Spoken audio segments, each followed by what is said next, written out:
Dirimba the vocal values. Imana ijya kurema umuntu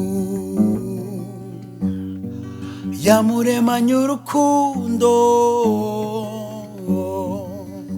imuha gukunda imuha gukundwa imuha gushima ndetse no gushimwa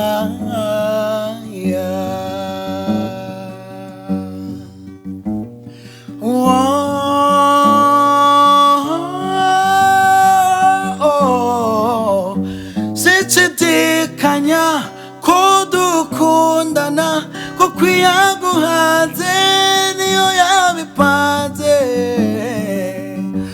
Imana yarizi ko tuzabana ukabuhande nkabuhawe amapfa yatera amafaranga akabura urukundo gukunda rwo ntiruzashira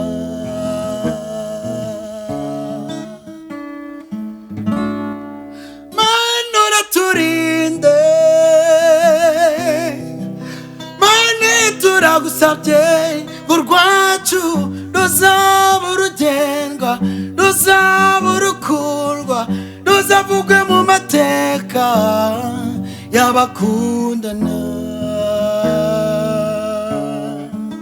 uranyumve Mana y'abakundana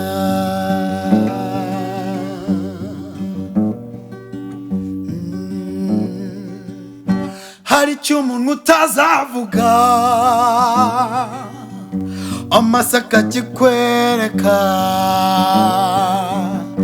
hari icyo amasa atazakwereka amarira akayatamaza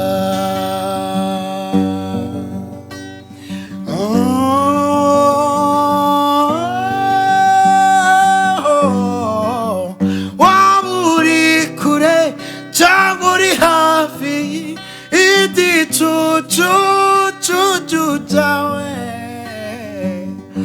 iyi sinaho yambabaza sinayanga kuko nibura iduhuza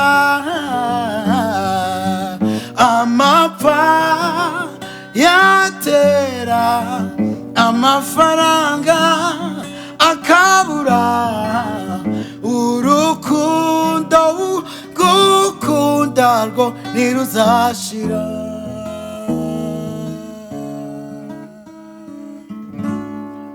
Mana uraturinde Mana turagusabye urwacu ruzaba urugendwa ruzaba urukundwa ruzavugwe mu mateka y'abakundana Mana uraturinde Mana turagusabye urwacu ruzaba urugendwa ruzaba urukundwa ruzavugwe mu mateka y'abakundana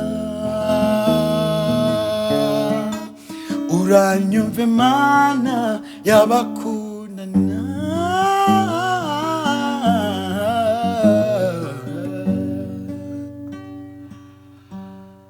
Wow, reka tugushimire cyane ko wakurikiranye indirimbo twakuririmbiye kuri channel ya Odi Music Studio. Reka tukwibutse yuko tugiri kumwe na Mama Milo Fashion and Decoration Shop aho basha kubona ibikoresho bitandukanye ukoresha mu bukwe ndetse no mu birori bitandukanye. Ngwino muri Mama Milo Fashion and Decoration Shop maze tugufashe kuberwa kandi use neza mu birori byawe. Imana ikomeze kuduhana umugisha. Odi Music the vocal values. Odi Music uri terambere ku muziki nyarwanda. Odi Music uharanira indangagaciro zizwi.